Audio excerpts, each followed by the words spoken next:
The stagecoach hit another rut in the dusty California road, and Beatrice Emerson's head struck the wooden frame hard enough to make stars dance. Across her vision, as the driver shouted something crude about the horses that she pretended not to hear through the thin walls separating the passenger compartment from his perch. She pressed one gloved hand against the window frame to steady herself, watching the landscape grow increasingly wild and untamed as they traveled deeper into the Sierra Nevada foothills, leaving behind the relative civilization of Sacramento and heading toward a town she had never heard of before last week, when the letter arrived informing her that her mother's cousin had passed away and left her a small property in Knights Ferry, California. The year was 1878, and Beatrice had turned 23 just 2 months prior, celebrating the occasion alone in her cramped boarding house room in San Francisco after losing her position as a seamstress when the shop owner's nephew needed employment and family loyalty trumped her 4 years of dedicated service. The inheritance, such as it was, represented her only chance at starting fresh, though the lawyer's letter had been disappointingly vague about the actual condition of the property, using phrases like rustic charm and frontier opportunities that she suspected were polite ways of saying the place was falling apart. She had packed everything she owned into 2 worn carpet bags and a small trunk, sold what little furniture she had accumulated, and purchased a ticket on the first available stage heading toward the gold country. The other passengers who had boarded with her in Sacramento had disembarked at various stops along the way, leaving her alone for the final leg of the journey with only her thoughts and the rhythmic pounding of hooves for company. The driver had been increasingly taciturn as they traveled, responding to her questions about Knights Ferry with grunts and shrugs, though she had learned it was a small mining and trading town along the Stanislaus River, settled during the gold rush and now home to perhaps a few hundred souls depending on the season and the success of the claims being worked in the surrounding hills.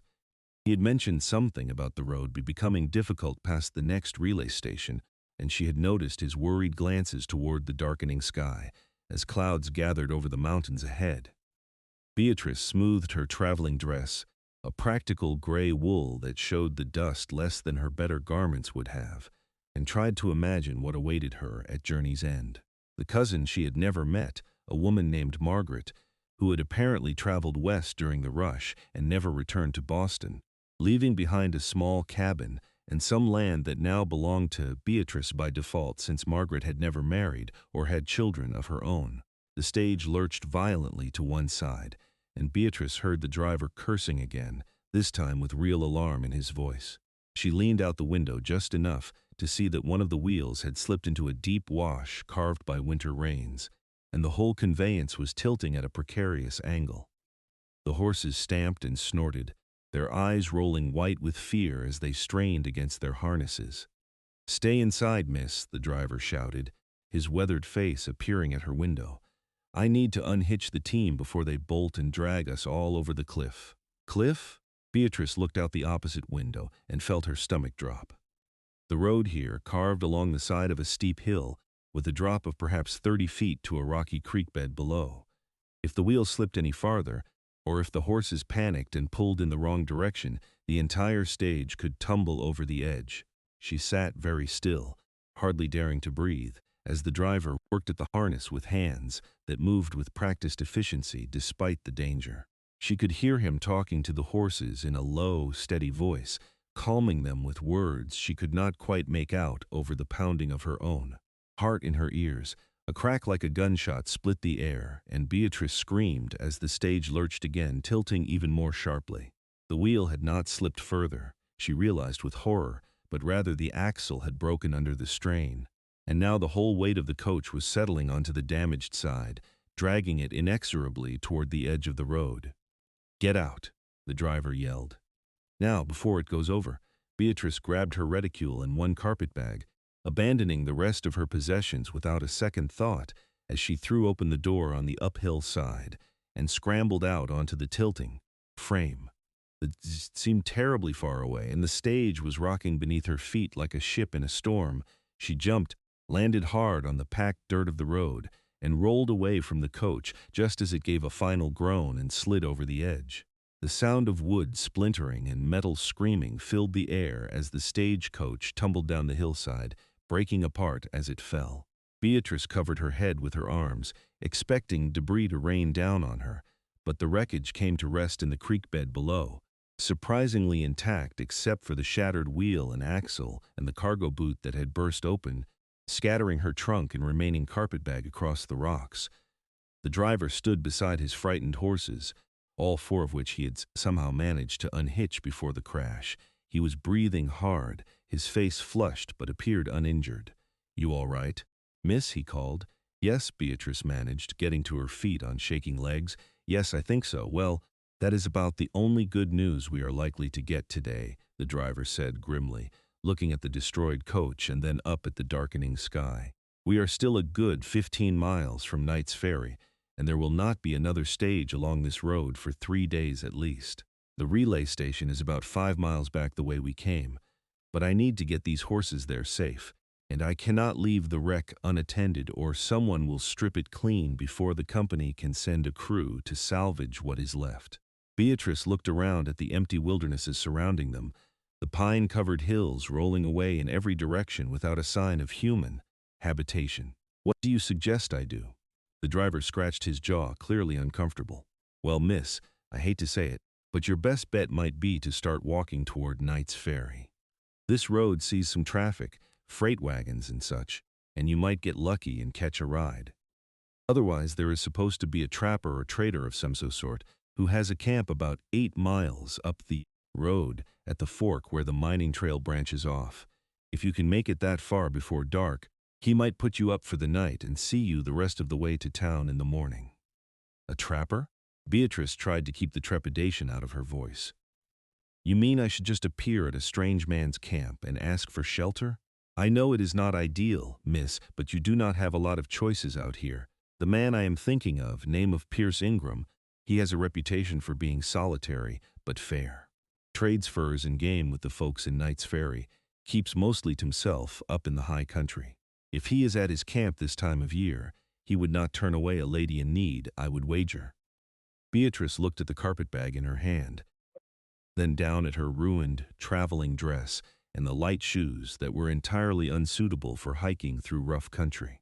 The temperature was already dropping as the sun moved toward the western peaks, and those clouds the driver had been watching were definitely moving closer, promising rain, or possibly even snow at this elevation. "I suppose I do not have much choice," she said quietly. The driver looked relieved that she was not going to argue or demand he abandon his horses and cargo to escort her personally. He dug into his coat pocket and produced a small flask. "Here, take this, just a bit of whiskey, but it will help keep the chill off. And miss, if you do not find the trapper's camp before full dark, you look for somewhere defensible to hole up and wait for morning. Do not try to keep walking in the dark, not in this country." She took the flask, tucking it into her carpetbag along with the few other possessions she had managed to save. "Thank you for everything. Just doing my job, miss. I am sorry it turned out this way." He tipped his hat to her, then turned his attention back to his horses, already planning how he would manage them all on the walk back to the relay station. Beatrice started walking.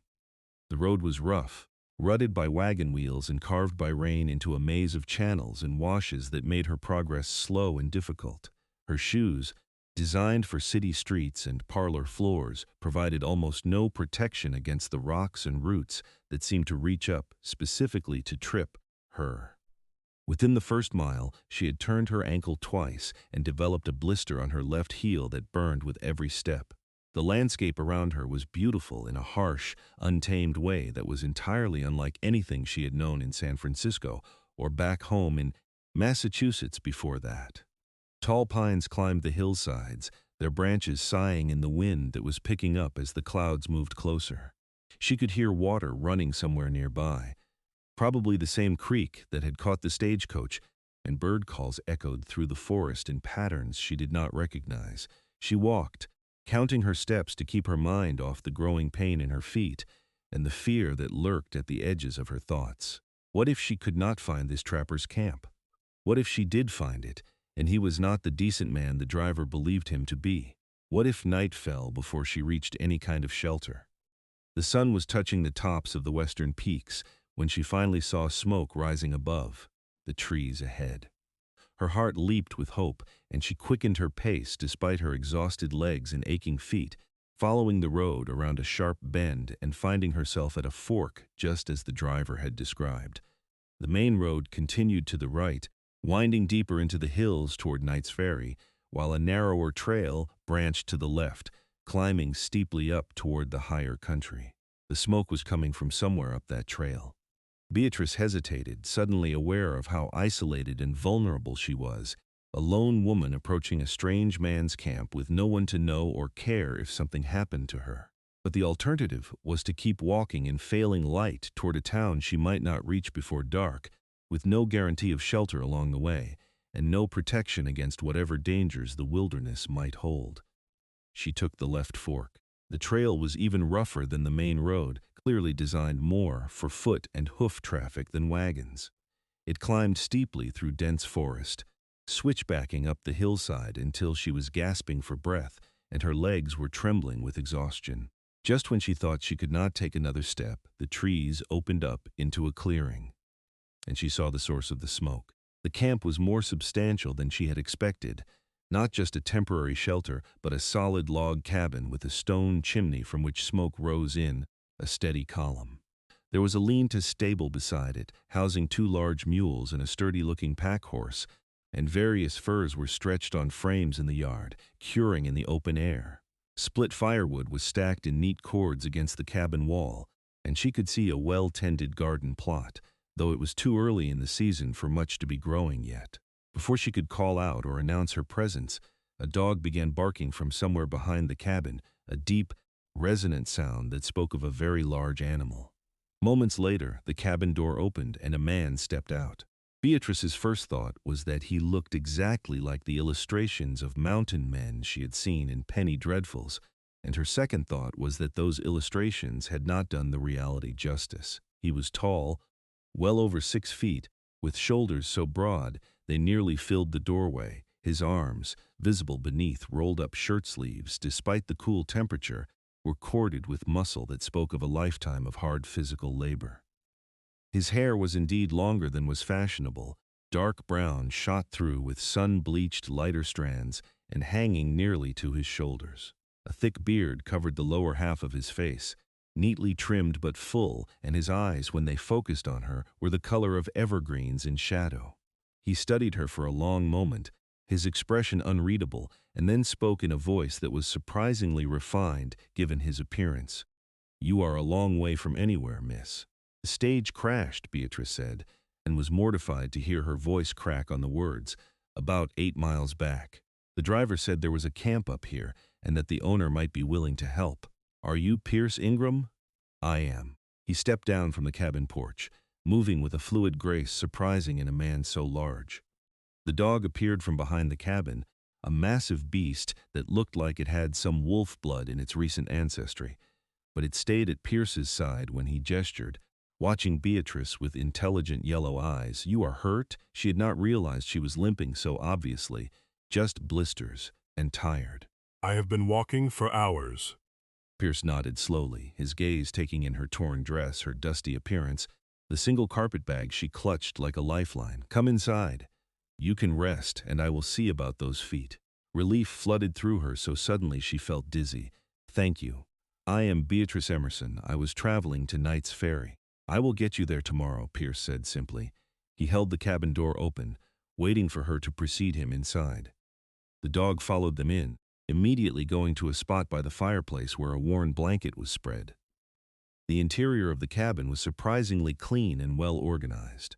There was a large stone fireplace dominating one wall, with a fire burning low on the hearth.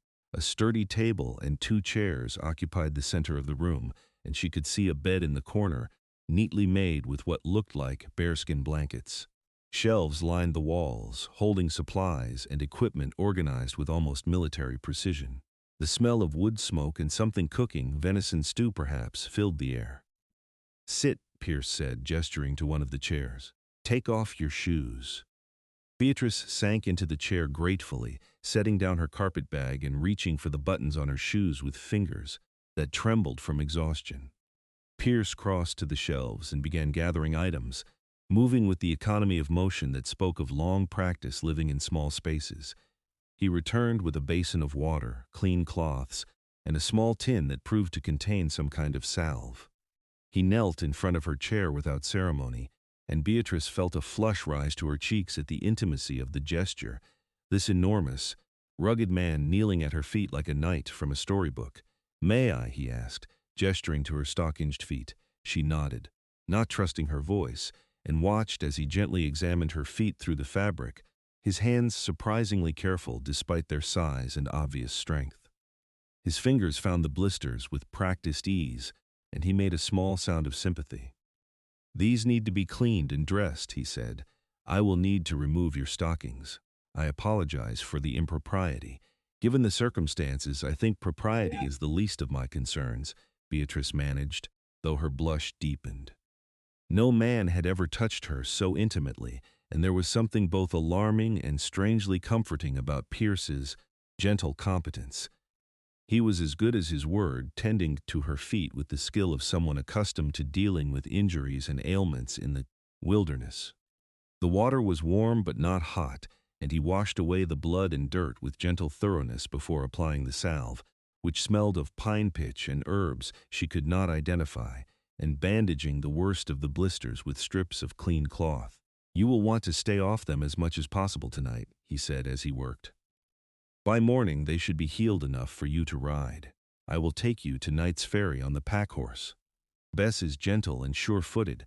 I cannot ask you to go to such trouble." Beatrice protested weakly. "You did not ask," I offered. Pierce finished the bandaging and sat back on his heels, studying her face with an intensity that made her breath catch. "What brings a woman like you to this part of the country?" "A woman like me?" she echoed, not sure if she should be offended. A hint of a smile touched his eyes, though his bearded face remained serious. "Educated, cultured. Your hands show you have worked, but not at rough labor. Your clothes are worn but well made. You speak like someone from back east. This is not typical territory for your kind." "My kind," Beatrice repeated, definitely offended now despite his kindness. "And what kind would that be?" "The kind who usually has better options than hiking through the wilderness alone," Pierce said mildly. He rose to his feet in one smooth motion and crossed to the fireplace, ladling stew from a pot hanging over the fire into a wooden bowl. "When did you last eat?" Beatrice tried to remember and realized with some surprise that she had not eaten since a meager breakfast at dawn, over 12 hours ago. "This morning, then eat." He set the bowl in front of her, along with a spoon and a thick slice of bread that he cut from a loaf on the counter. "We can talk while you get some food in you." The stew was delicious, rich with venison and vegetables, and seasoned with herbs that enhanced rather than overwhelmed the natural flavors. Beatrice tried to eat slowly and maintain some semblance of manners, but she was so hungry that she found herself scraping the bowl clean in what felt like moments. Pierce refilled it without comment, then served himself and sat across from her at the table. "I inherited property in Knights Ferry," Beatrice explained between bites, "from a cousin I never met. I lost my position in San Francisco, and the inheritance seemed like providence, a chance to start fresh somewhere new." "What kind of property?" Pierce asked. "A cabin and some land, I am told." The lawyer's letter was not very specific about the details. She paused, studying him in the firelight. "You know Knights Ferry well. Well enough. I trade there, sell furs and game meat to the general store, buy supplies I cannot make or trap myself. It is a decent town, as mining towns go. Less wild than it was 10 years ago, but still rough enough to be challenging for a woman alone. I managed in San Francisco," Beatrice said with more confidence than she felt. "San Francisco has laws and law enforcement," Pierce said quietly. "Knights Ferry has a sheriff, but he is one man covering a lot of territory, and the mining camps in the hills follow their own rules. Do you know anything about your cousin Margaret?" Beatrice shook her head. "Only that she came west during the gold rush and never returned home. We were not a close family." Pierce was quiet for a moment, his expression thoughtful. "Margaret Edwards?" "Yes. Did you know her?" "Knew of her. Everyone in Knights Ferry knew Margaret. She ran a boarding house, took in miners and traders, cooked for whoever could pay. She was a fixture in town for 25 years. Pierce's voice held respect and a hint of sadness. She died about 6 weeks ago, pneumonia, caught during the winter rains. Half the town turned out for her funeral. Beatrice felt a pang of guilt that she had known nothing of this woman who shared her blood, had never even tried to contact her or learn her story. Was she happy, do you think? Happy? Pierce considered the question seriously. I think she was content. She built something here, made a life on her own terms. That counts for something. They finished their meal in companionable silence, and Pierce cleared the dishes with the same efficient care he seemed to bring to everything he did. Beatrice watched him move around the cabin, this strange man who lived alone in the wilderness and yet seemed more civilized in his own way than many of the supposed gentlemen she had known in the city. You should sleep, Pierce said, gesturing to the bed in the corner. I will take the floor by the fire. We will leave at first light. I cannot take your bed, Beatrice protested. You can and will. There was no room for argument in his tone, though it remained gentle. I have slept in worse places than a warm floor with a good fire. Too exhausted to argue further, Beatrice accepted his offer with as much grace as she could muster. Pierce turned his back while she removed her dress and climbed beneath the bearskin blankets in her shift, and she was asleep almost before her head touched the pillow, lulled by the warmth of the fire and the surprising sense of safety she felt in this rough cabin with this rough man standing guard. She woke once in the deep night, disoriented by the unfamiliar surroundings, and saw Pierce sitting by the fire with the big dog's head resting on his knee, staring into the flames with an expression of such profound loneliness that it made her chest ache. Then sleep claimed her again, pulling her down into dreams she would not remember come morning.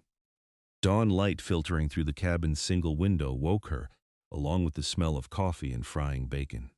Pierce was already up and moving, and had laid out her dress, brushed clean of dust, and with worst of the tears mended with neat, small stitches that spoke of surprising skill with a needle. I am not much of a seamstress, he said when he noticed her staring at the repairs, but it will hold until you can do better.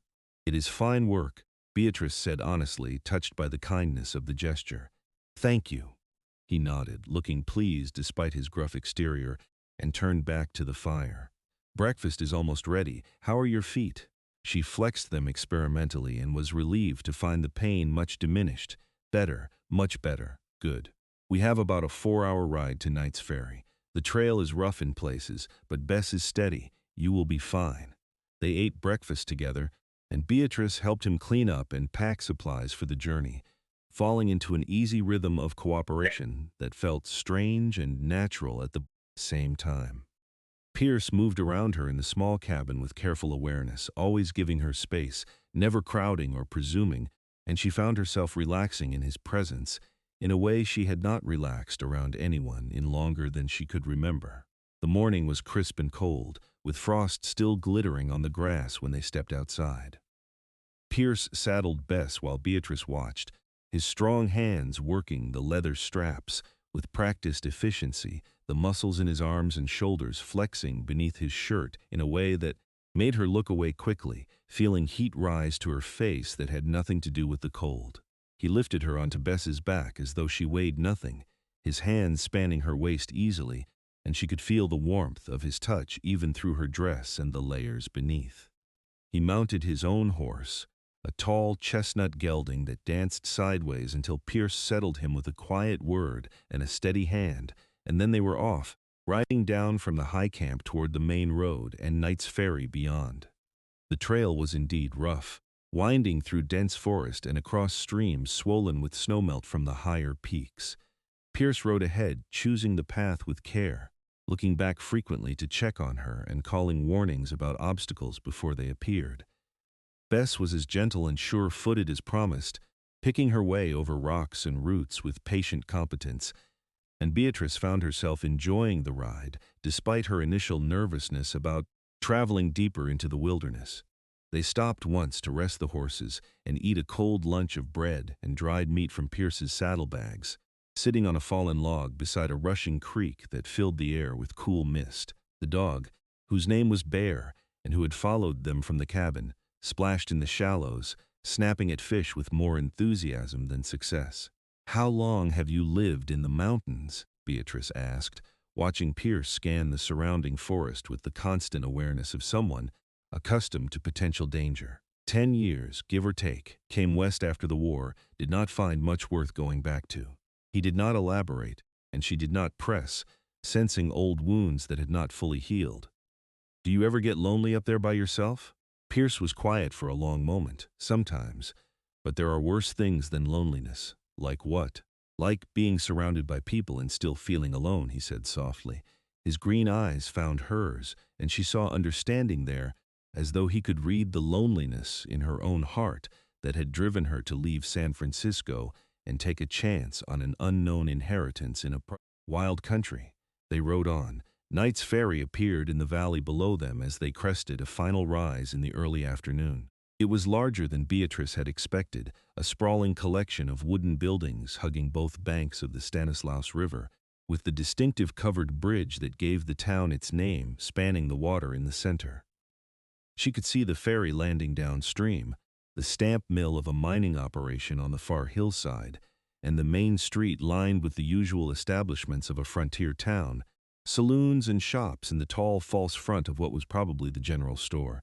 Margaret's place is on the north end of town, Pierce said, pointing to a building that sat slightly apart from the others, a two-story structure with a wide porch and several outbuildings. The boarding house. That would be yours now. Beatrice stared at the building, trying to process the reality of it. She had expected a cabin, something small and manageable. This was a business, a responsibility that would require real work and knowledge she was not sure she possessed. You look worried, Pierce observed. I am worried, she admitted. I do not know the first thing about running a boarding house. Margaret had help. A woman named Sarah Chen, who did most of the cooking, and her husband Tom, who handled repairs and heavy work. They might still be there, might be willing to stay on if you treat them fairly. Pierce urged his horse forward, and Bess followed without prompting. Come on, let me introduce you to the sheriff. He will know what is what. They rode down into Knights Ferry, and Beatrice was acutely aware of the stares that followed them, curious and speculative. A strange woman arriving on horseback with the reclusive mountain man was apparently noteworthy enough to stop traffic, such as it was, and she saw several people duck into doorways, no doubt to spread the word that something interesting was happening. The sheriff's office was a small building near the covered bridge, and Pierce dismounted smoothly, tying his horse to the rail before coming to help Beatrice down from Bess. His hands on her waist again, that same easy strength, and he held her just a moment longer than necessary after her feet touched the ground, as though checking that she was steady. Thank you, she said quietly. For everything. I do not know what I would have done if I had not found your camp. You would have managed, Pierce said with conviction. You are stronger than you think, Beatrice Emerson. The way he said her name, with that rough gentleness that seemed uniquely his, made her heart skip in her chest. She wanted to say something more, to express the gratitude and the strange pull she felt toward this man who had shown her such unexpected kindness, but the door to the sheriff's office opened and a lean man in his 40s stepped out, his badge catching the afternoon sun. Pierce Ingram. As I live and breathe, the sheriff said with evident pleasure. What brings you down from the high country, and who is this lovely lady? Sheriff Carson, this is Beatrice Emerson, Margaret Edwards' cousin from San Francisco, Pierce said. She is here to claim her inheritance. This is Sheriff James Carson. He has kept Knights Ferry mostly civilized for the past 6 years. Mostly being the operative word, Carson said with a rueful smile. He tipped his hat to Beatrice. Welcome to Knights Ferry, miss. I am sorry for your loss, though I expect you did not know Margaret well. Not at all, I am afraid, Beatrice admitted. But I hope to honor her memory by taking care of what she built here. Carson's expression warmed. That is good to hear.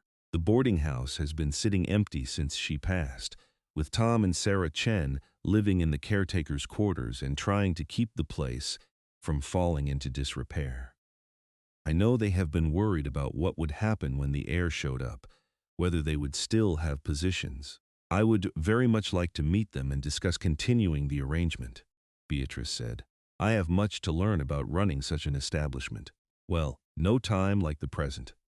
Pierce, you staying in town or heading back up? Pierce glanced at Beatrice, and she thought she saw hesitation in his eyes, as though he were reluctant to leave but unsure of his welcome if he stayed. "I have some furs to trade at the general store, supplies to buy. I might stay the night, head back tomorrow." "You are welcome to stay at the boarding house," Beatrice heard herself say before she could think better of it, "as my thank you for your help." Something flickered across Pierce's face, an expression she could not quite read, and then he nodded. "I would like that." Sheriff Carson walked with them to the boarding house, filling the silence with a running commentary about the town and its inhabitants, pointing out the key establishments and warning Beatrice about which saloons were relatively safe and which should be avoided entirely. The boarding house loomed larger as they approached, and Beatrice felt her nervousness growing with each step. The front door was unlocked, and they entered a large common room with a fireplace at one end and tables scattered throughout. The furniture was worn but well maintained, and the whole place had an air of genteel shabbiness that spoke of care given despite limited resources. A staircase led to the upper floor, where Beatrice assumed the guest rooms were located. A Chinese woman in her 30s appeared from what was probably the kitchen, wiping her hands on her apron and looking startled to see visitors. Her expression shifted from surprise to cautious hope when Sheriff Carson made the introductions.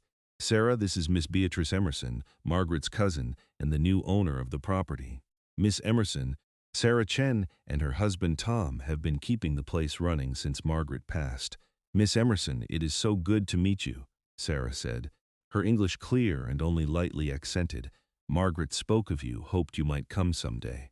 "She did?" Beatrice was surprised. "I did not think she knew I existed. She kept track of the family back east," Sarah said gently.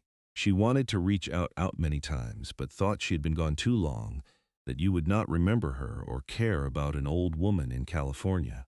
Beatrice felt tears prick her eyes at the thought of Margaret wanting connection but being too afraid or too proud to ask for it. "I wish I had known. I wish I had written. She knew you had troubles in San Francisco, losing your position. She was planning to write to you, to offer you a place here, but then she got sick." Sarah's own eyes were bright with unshed tears. "She would be so happy to know you came anyway." Tomchin appeared then, a compact man with work-hardened hands and a quiet demeanor that reminded Beatrice a little of Pierce. Introductions were made, and the Chens showed her through the building, explaining how Margaret had run things and what they had been doing to maintain the property in her absence. There were 8 guest rooms upstairs, currently empty, and Margaret's private quarters on the ground floor behind the kitchen. The caretaker's cottage where the Chens lived was out back, near the large garden plot and the small stable that could house 4 horses. "We have been turning away potential boarders," Tom explained, not knowing what the new owner would want. "But there is demand. The big mine up the hill employs 30 men, and half of them would rather board in town than stay in the camp. Plus, the traders and freighters passing through always need rooms." Beatrice's mind was racing, trying to calculate costs and income and responsibilities. "Would you be willing to stay on? I truly know nothing about running a boarding house, and I would be grateful for your help and guidance." The relief on both their faces was palpable. "We would be honored," Sarah said. "Margaret was like family to us. This place is our home." "Then it is settled." Beatrice felt some of the tension leave her shoulders. "We can discuss wages and responsibilities in detail tomorrow. For tonight, I just want to settle in and begin to understand what I have taken on." Sheriff Carson excused himself, saying he had rounds to make, and the Chens returned to their work preparing dinner, insisting that Beatrice and Pierce join them for the meal. Pierce helped Beatrice carry her salvaged carpet bag to Margaret's quarters, which would now be her own, and stood awkwardly in the doorway as she looked around the room that had been her cousin's private space. It was simply furnished but comfortable, with a large bed covered in a quilt that showed expert needlework, a wardrobe and dresser, a writing desk by the window, and several shelves holding books and small personal items. There was a photograph on the desk, faded with age, showing a young woman in old-fashioned dress standing beside a wagon piled with supplies. Margaret, Beatrice assumed, setting out for California all those decades ago. "She was brave," Pierce said softly from the doorway. "Coming out here alone, building all this from nothing." "I am not sure I have that kind of courage," Beatrice admitted. You are here, are you not? That takes courage, too. Pierce shifted his weight, and she realized he was preparing to leave, to give her privacy to settle in. Pierce, she said quickly, before she could lose her nerve. Will you really stay tonight?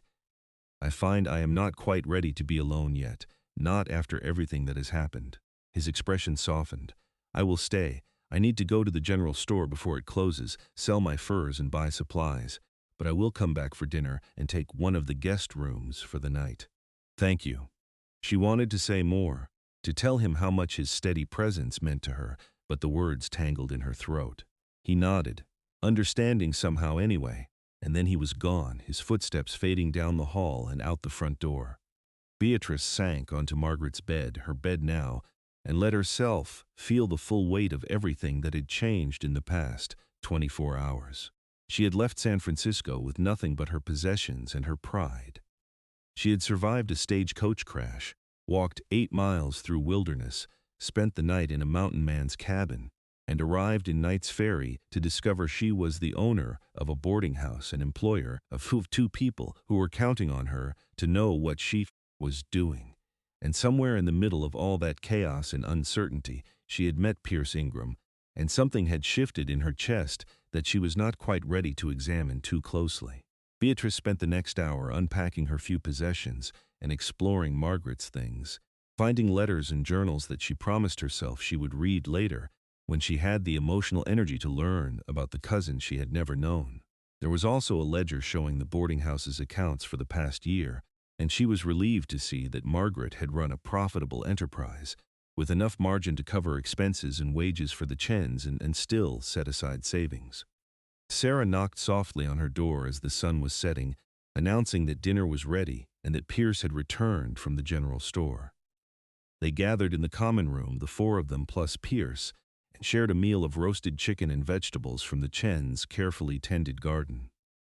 The conversation flowed easily, with Tom and Sarah asking Beatrice about San Francisco and her journey, and Pierce contributing the occasional dry observation that made them all laugh.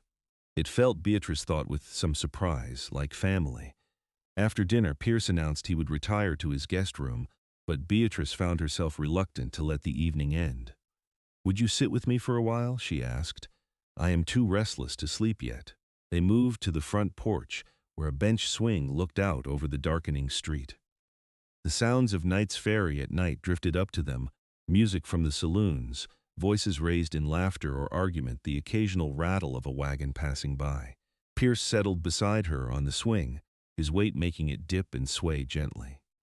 This must all seem very strange to you, he said after a comfortable silence. Yesterday you were on a stage heading for an unknown future, and tonight you are a property owner and employer. Strange does not begin to cover it, Beatrice said with a shaky laugh. I keep expecting to wake up and find it was all a dream. What will you do? With the boarding house, I mean. Will you run it yourself or hire a manager? I will run it, Beatrice said with more confidence than she felt, with the Chens' help, of course. But this is my chance to build something, to prove I can make a life on my own terms. I am not going to waste it. Pierce nodded slowly. Margaret would have liked that. She was not one for wasted chances either. They sat in silence for a while, the swing rocking gently beneath them, and Beatrice found herself acutely aware of Pierce's presence beside her, the warmth radiating from his large frame, the scent of pine and wood smoke that clung to his clothes. She had known this man for less than a day, and yet she felt safer and more comfortable with him than she had with people she had known for years. What about you? She asked.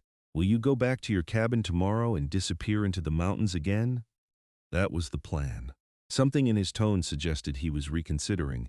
It seems lonely, Beatrice said softly. A hard way to live, it is the way I know. Pierce turned to look at her, his green eyes dark in the fading light. But meeting you has made me wonder if maybe it does not have to be the only way. Beatrice's breath caught in her throat. What do you mean? I mean that I have been alone a long time, told myself it was better that way, safer. But then you stumbled into my camp with your blistered feet and your determination, and something changed.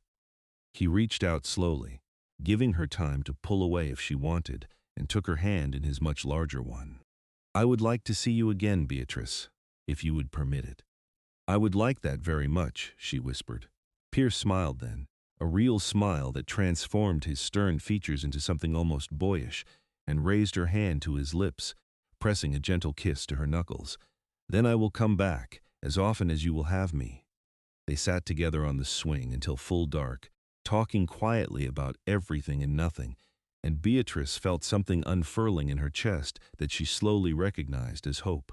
The next morning dawned clear and bright, and Beatrice woke in her new bed feeling more rested than she had in months. She dressed carefully in her best remaining dress and went to find Sarah in the kitchen, ready to begin learning the business of running a boarding house. Pierce appeared at mid-morning, already packed and ready to return to his mountain camp. He had traded his furs for good prices at the general store and restocked his supplies, and now it was time to go back to his solitary life, at least for a while. "I will come down in 2 weeks," he told Beatrice as they stood together in the boarding house parlor. "I have more furs to trade, and I want to check on how you are settling in." 2 weeks, Beatrice repeated, trying not to let her disappointment show. It seemed like a very long time. "Unless you need me sooner." Pierce's hand came up to cup her cheek, his calloused thumb brushing gently across her skin. "If anything happens, if you need help with anything at all, send word to the general store. They know how to reach me." "I will be fine," Beatrice said, meaning it. "But I will be very glad to see you in 2 weeks." He leaned down and kissed her forehead, a gentle touch that somehow felt more intimate than any embrace, and then he was gone, riding out of Knights Ferry with his pack horse trailing behind and Bear trotting at his heels. The 2 weeks that followed were some of the busiest of Beatrice's life. With Sarah and Tom's patient guidance, she learned the rhythms of running the boarding house, from planning meals and managing supplies to keeping the books and dealing with the various personalities of their boarders. They reopened for business 3 days after her arrival, and within a week all 8 rooms were full, mostly with miners from the big operation up the hill, but also with a traveling salesman and a young couple who had come west to start a ranch and needed lodging while they searched for the right property. Beatrice discovered that she had a knack for the hospitality business. Her years as a seamstress had taught her attention to detail and the importance of quality work, and those skills translated well to ensuring the boarding house ran smoothly. She genuinely enjoyed talking with the boarders, learning their stories and helping them feel at home so far from wherever they had started. Sarah taught her to cook in the large, efficient kitchen, and Beatrice found unexpected pleasure in preparing meals and watching people enjoy her efforts. Tom showed her how to handle basic repairs and maintenance, and she was not too proud to learn, even when it meant getting her hands dirty or her dress dusty. The nights were harder. Despite the boarding house being full of people, she felt profoundly lonely in her private quarters, lying in the dark and thinking about Pierce in his cabin so many miles away. She told herself she was being foolish, getting attached so quickly to a man she barely knew, but her heart did not seem to care about logic. Exactly 2 weeks after he had left, on a bright afternoon that smelled of spring, Pierce rode back into Knights Ferry. Beatrice saw him from the boarding house window and had to physically restrain herself from running out to meet him like an overeager child. Instead, she waited with as much dignity as she could muster on the front porch, and felt her heart leap when he smiled at the sight of her. "You look well," he said as he dismounted. "Running a boarding house agrees with you." "I like it," Beatrice admitted. "It is hard work, but good work. Come inside. You must be hungry after the ride." They fell into an easy pattern over the days that followed. Pierce stayed at the boarding house for 3 days that first visit, ostensibly to conduct business in town, but really, they both knew, to spend time with Beatrice. They took long walks along the river in the evenings, talking about their pasts and their hopes for the future. Pierce told her about his childhood in Ohio, his service in the war, the restlessness that had driven him west and into the mountains. Beatrice shared her own story, the early death of her parents, the years of struggling to make ends meet in San Francisco, the loneliness that had become such a constant companion she had almost stopped noticing it. Almost, but not quite. On the 3rd evening, they walked farther than usual, following the river upstream to where it narrowed and rushed over rocks in a series of small waterfalls. The sun was setting, painting the sky in shades of orange and gold, and Pierce spread his coat on a large flat rock so they could sit and watch the light fade. "Beatrice," he said quietly, "I need to tell you something." Her stomach tightened with sudden anxiety. "What is it?" "I am not a rich man. I live simply in the mountains, trading furs for supplies, and I am content with that life. But it is not an easy life, and it is not a life that would suit most women." He turned to face her fully, his expression serious. "I am falling in love with you. I think I started falling the moment you walked into my clearing with your torn dress and your determination. But I cannot ask you to give up what you have built here, cannot ask you to leave this life for mine." Beatrice felt tears spring to her eyes, but they were not tears of sadness. "Then do not ask me to leave. Ask me to build something new with you instead." Pierce stared at her. "What do you mean?" "I mean that you do not have to live in the mountains alone if you do not want to. You could stay here, in Knights Ferry. We could be together." She took his large hands in both of hers, holding tight. "I am falling in love with you too, Pierce. I think I have been since that first night when you tended my feet so gently and gave me your bed. I do not want to lose this, lose us, because we are both too afraid to imagine a different future." "You would want that? Want me here, underfoot all the time?" Pierce sounded almost afraid to believe it. "I would want nothing more." Beatrice leaned forward and kissed him, a gentle press of lips that quickly deepened into something more passionate as Pierce pulled her closer, one strong arm wrapping around her waist while his other hand cupped the back of her head. They kissed until the stars came out, until Beatrice was breathless and flushed, and Pierce's careful control was visibly fraying. Then they walked back to the boarding house hand in hand, and Pierce kissed her goodnight at her door with a tenderness that made her knees weak. The next morning, Pierce went to the sheriff's office and asked about job opportunities in Knights Ferry. James Carson, who had watched the developing romance with approval, suggested Pierce might make an excellent deputy, as the town was growing and Carson could use help keeping the peace. Pierce agreed to try it for a few months to see if he could adapt to a more settled life. He moved into the boarding house officially, taking one of the guest rooms and paying rent like any other boarder, though everyone knew it was just for propriety's sake. In the evenings, he courted Beatrice properly, taking her to church socials and community dinners, buying her small gifts from the general store, always treating her with respect and gentle affection that made her feel cherished in a way she had never experienced before. 3 months after their first meeting on a warm evening in late June, Pierce asked Beatrice to marry him. They were sitting on their favorite bench by the river, watching the water flow past, and he produced a simple gold band that he had commissioned from the town's jeweler. "It is not fancy," he said, suddenly nervous in a way she rarely saw him, "but it is real gold, and it is made with the understanding that it will last as long as we do." "It is perfect," Beatrice said through happy tears. "Yes, Pierce, yes, I will marry you." They were wed in the little church in Knights Ferry 1 month later, with Sheriff Carson standing as Pierce's best man and Sarah Chen as Beatrice's attendant. Half the town came to the wedding, filling the church to capacity and spilling out into the yard, all of them eager to celebrate the mountain man and the boarding house owner, who had found love in the most unlikely of circumstances. After the ceremony, they hosted a reception at the boarding house, with tables set up in the yard and food and drink flowing freely. Pierce was clearly uncomfortable being the center of so much attention, but he endured it with good grace because it made Beatrice happy, and making her happy had become his primary goal in life. As the sun set and the guests began to drift away, Pierce swept Beatrice into his arms and carried her across the threshold of what was now their shared quarters in the boarding house, to the delighted cheers of the remaining crowd. He set her down gently once the door was closed, his hands trembling slightly as they came to rest on her waist. "I never thought I would have this," he said quietly. "A home, a wife, a future that looks like something more than just surviving." "We will build it together," Beatrice promised, reaching up to cup his bearded face in her hands. "Whatever comes, we will face it together." Their wedding night was tender and sweet, Pierce's strength tempered by gentleness as he made love to his wife for the first time, and Beatrice discovered that all the loneliness and fear of her past had been preparing her for this moment, for this man, for this new beginning. The months that followed were busy and happy.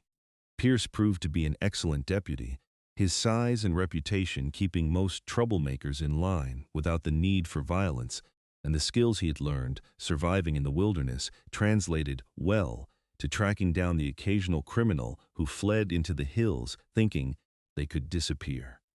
He still missed the solitude of the mountains sometimes, but he made regular trips to his cabin, sometimes alone and sometimes with Beatrice, to maintain the property and reconnect with the wild spaces that had been his home for so long.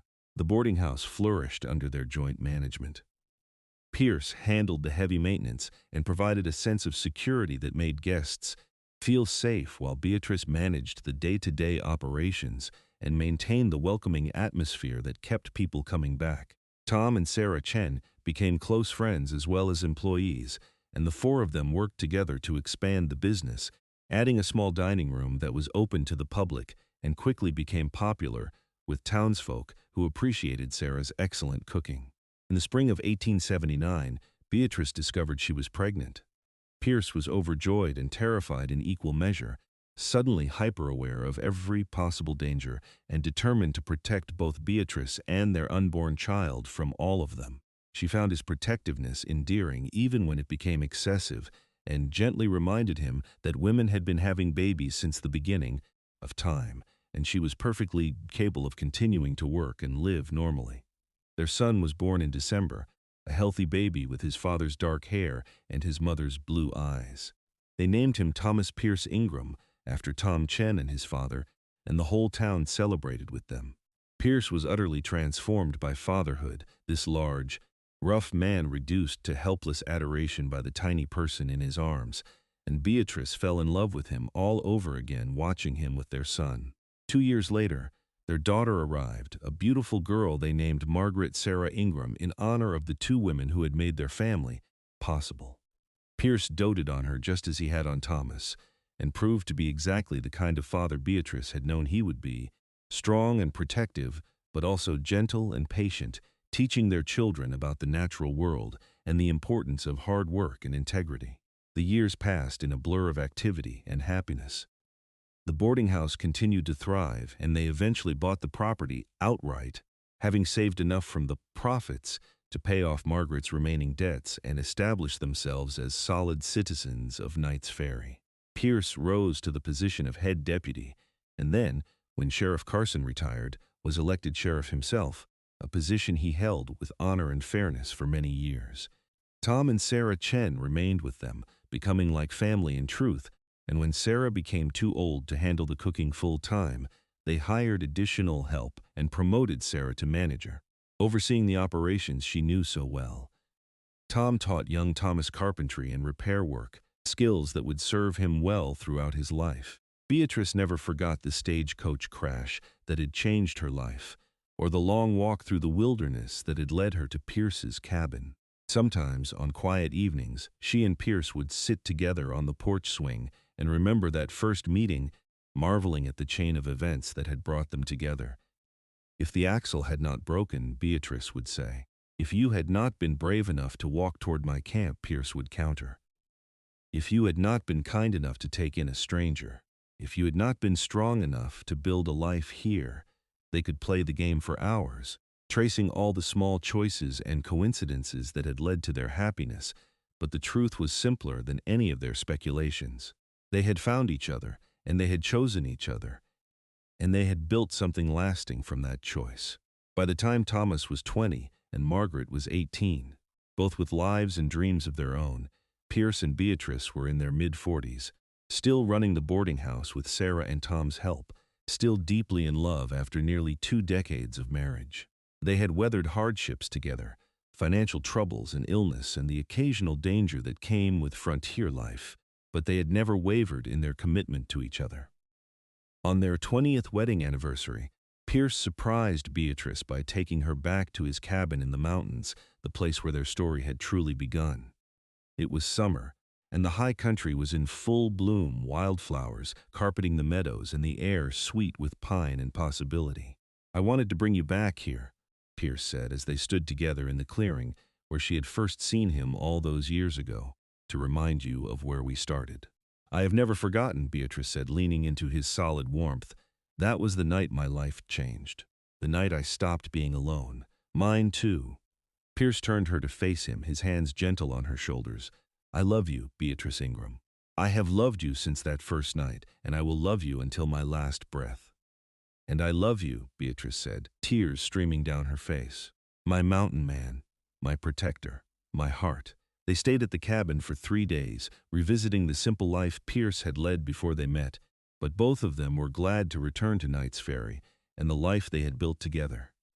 The mountains were beautiful, but home was where their family was, where their friends and their work and their memories lived. As the years continued to pass, they watched their children grow and marry and have children of their own. Thomas brought home a sweet young woman from Sacramento and settled in Knights Ferry, opening a carpentry business that quickly became successful.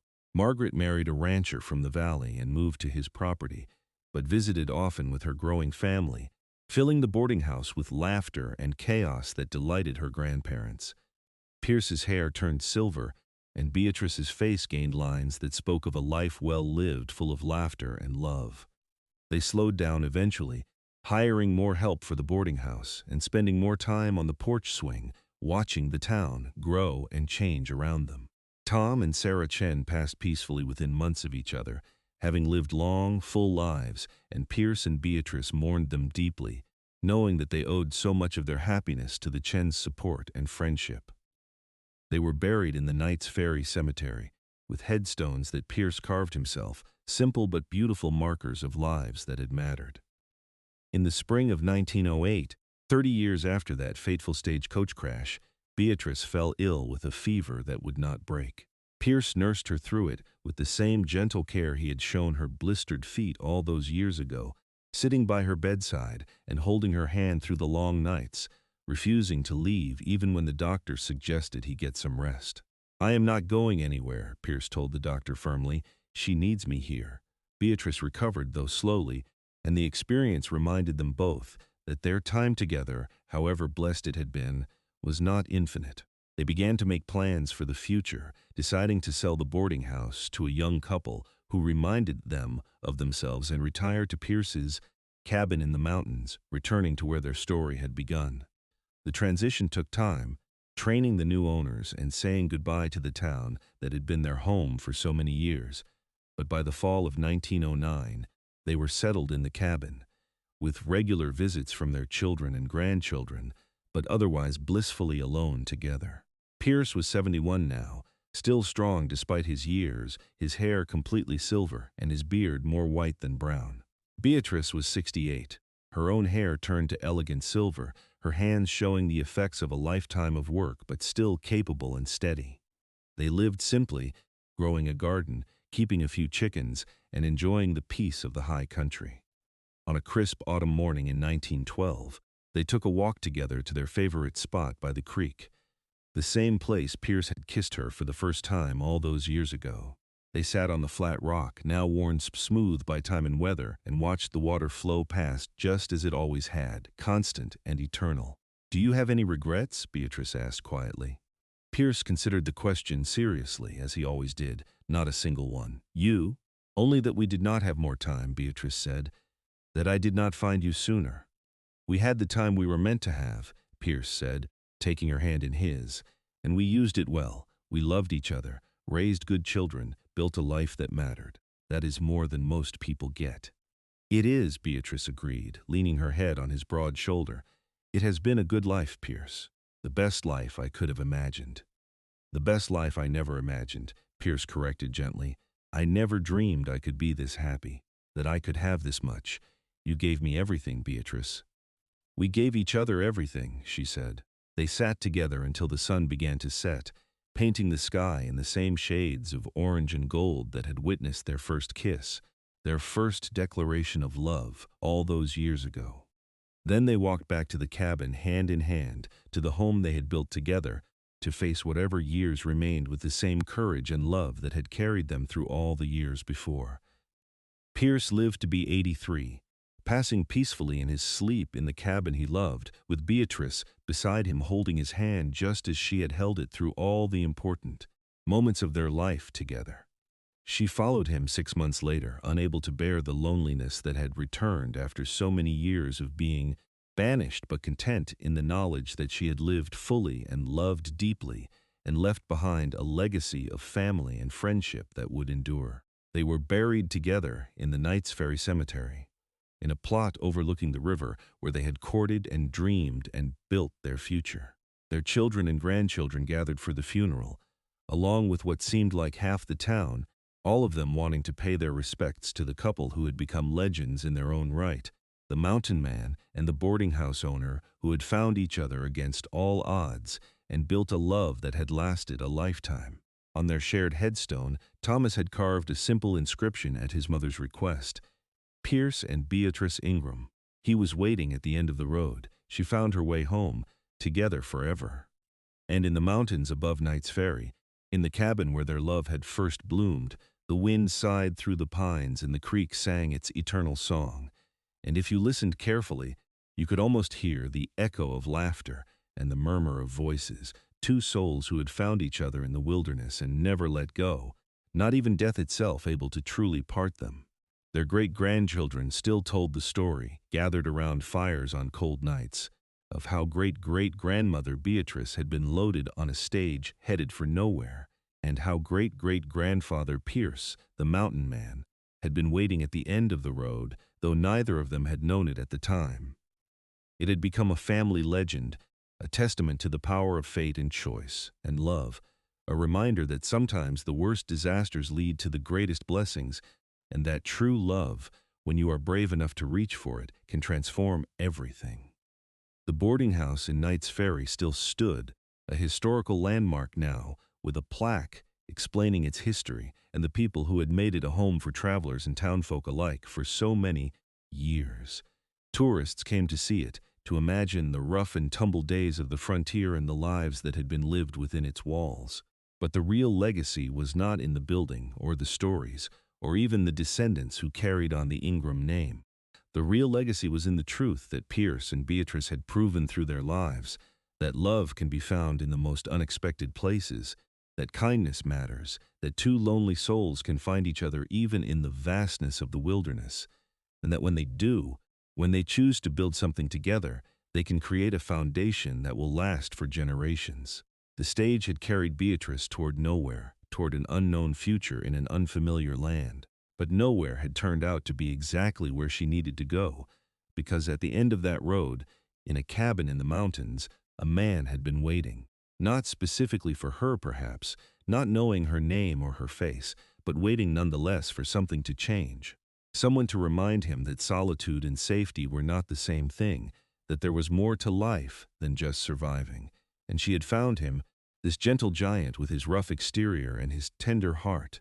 And he had found her, this determined woman with her blistered feet and her courage, and together they had built something that neither of them could have built alone.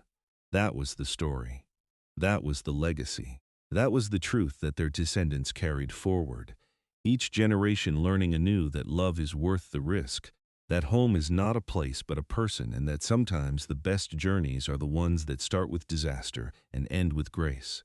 In the high country above Knights Ferry, where the pines grow tall and the creeks run clear and the wildflowers bloom in riotous color each spring, the cabin still stands, maintained now by the family as a retreat and a reminder. And sometimes, on quiet evenings when the light is just right, you can almost see them there, a tall man with silver hair and a slender woman with blue eyes, sitting together on the porch and watching the sun set over the mountains they both loved, together as they had always meant to be, as they would always be, world without end. The road to nowhere had led somewhere after all. It had led home. It had led to love. It had led to a life so rich and full and beautiful that even now, generations later, the story could bring tears to the eyes of anyone who heard it and understood what it meant. That sometimes you have to lose everything to find what really matters. That sometimes the end of the road is just the beginning. That love, real love, the kind that lasts a lifetime and beyond, is worth every risk, every fear, every moment of doubt. Pierce and Beatrice Ingram had lived that truth. They had proven it with their lives, their choices, their unwavering commitment to each other through good times and bad, through youth and age, through all the moments big and small that make up a life shared. And in the end, that was enough. That was everything. That was the happy ending they had earned and the legacy they had left, a testament to the transformative power of love and the enduring strength of two hearts that had found each other in the wilderness and refused to let go. The stagecoach that had crashed on that dusty road in 1878 had been heading for nowhere. But Beatrice Emerson had been heading for destiny, toward a future she could not have imagined, but that had been waiting for her nonetheless, in the form of a mountain man with green eyes and gentle hands, and a heart that had been waiting, whether he knew it or not, for someone exactly like her to come along and change everything she did, just as he changed everything for her. That was what love did, after all. It changed everything. It made the impossible possible. It turned nowhere into home. It transformed two lonely people into a family, a legacy, a love story that would endure as long as there were people to tell it and hearts to understand what it meant. Pierce Ingram had been waiting at the end of the road. Beatrice Emerson had found him there, and together they had built a life that proved that sometimes, just sometimes, the fairy tales were true after all. Not the ones with princes and castles and magic spells, but the real ones, the ones about courage and kindness, and two people who chose each other every single day for the rest of their lives. That was the story. That was the truth. That was the happy ending that they had earned, and that their descendants would carry forward. A reminder that love, real love, the kind worth having, was always worth fighting for, always worth the risk, always worth the journey, no matter how rough the road or uncertain the destination. Because in the end, the destination did not matter as much as who you found waiting for you there. And Beatrice had found Pierce, and Pierce had found Beatrice, and that had made all the difference.